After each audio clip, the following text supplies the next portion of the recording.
First, to this extraordinary story involving a burqa-clad Muslim mother of 7 and a dispute with a police officer.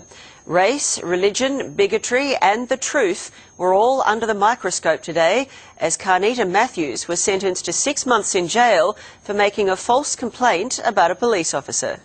Okay. All cops are racist. Okay. I'm telling you now, you are racist. You're actually going to say anything other than just keep on abusing me? No, I'm trying to explain. you are abusing me. Just listen. You are abusing me. Carnita Matthews, guilty as charged, but out of jail for now. Have you anything to say about the sentence? Is it unfair, do you think?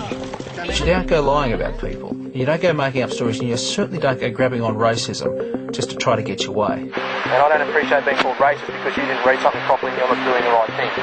Okay. Carnita Matthews didn't like being pulled over for a random breath test 5 months ago, believing she'd been targeted for wearing a burqa. Say you are racist because when you just looked at me and you see me with a niqab on, you could see something happen to you. You couldn't handle it. She didn't like being asked to reveal her face to Senior Constable Paul Fogarty, telling him she wasn't allowed. 100% going to take it with you. 100%. There we go. 100%. Okay, but the thing is, I'm trying to explain to you... 100% going to take it to court. And a magistrate said she became verbally hysterical when she got a ticket for incorrectly displaying her P-plates. You know you are giving me a ticket for crap. Okay, go back and sit in your car. If you choose to take man to court, you'll be wasting the court's time. She told the officer it was crap and accused him 5 or 6 times of being a racist, saying to him, "You're going to be in trouble, 100%. If it was upheld, that would seriously damage his whole professional role in the police force. She even went to the media with her false accusation. It actually felt like he actually touched my veil, and I pulled back. But it was what she did next that landed her in big trouble. She made a formal complaint in a statutory declaration that the officer had acted in a racist manner and had even tried to rip off her veil. It is unfair, and it's the ugliest accusation you can make. Fortunately, it's all there on the patrol car video, or, put more accurately, not there. Thankfully, there was a camera in the back of the car that actually filmed the whole thing, or that officer would be skewered.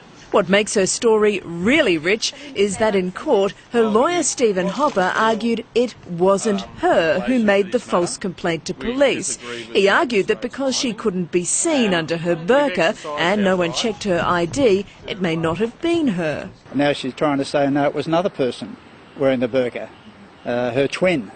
Oh, the lawyer's very clever. It's game playing. And I think the magistrate recognised this quite early. Magistrate Robert Ravage said the evidence it was her was overwhelming. He's the hero of talkback for calling her crime malicious and ruthless and a cheap and easy shot. He sent her to jail for 6 months. She was out this afternoon on bail and ready to appeal. Kazar Trad from the Islamic Friendship Association of Australia says she shouldn't go to jail for the sake of her 7 children. I wasn't in the court, but sometimes judges like to make an example of people, and it certainly feels that this is a case where compassion might have been a much better received outcome. Why? Well, we're talking about the lady who has a number of children, family commitments. Because I got my P-plates on. The judge said that she had been malicious and ruthless about the police officer's life. Well, look... she didn't show compassion for him. We're talking about compassion for the children. Fairness is a two-way issue here. Radio 2GB's Jason Morrison doesn't buy it, saying she was prepared for the policeman to pay a high price. A dent on his reputation of an accusation of racism, you're never clear. It ruins a career. Fred Nile says there's one obvious solution. I believe this is now proving a strong case for a total ban on wearing a burqa. And he has plenty of support. That's our culture. I can look at you, you can look at me. That's how it works. Carnita Matthews will go to the district court to appeal the sentence. I think justice has been served, and I think this is a major wake-up for a lot of people who think this is an issue that is just going to walk away. This is not. This case proves my argument. We must be an open-faced society. I'm going to take you and you're going to be in trouble. Okay. 100%. See ya. Bye-bye. Bye-bye. Islamic leaders said today that it is permissible for women to reveal their face to a policeman when requested.